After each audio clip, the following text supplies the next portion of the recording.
Hello mga kamay, dito na po tayo ngayon sa part 2.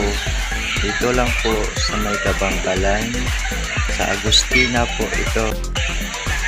Ganda po itong at malamig yung tubig nila at maliit po sa kung sino po dyan gusto munta dito, ito po yung address.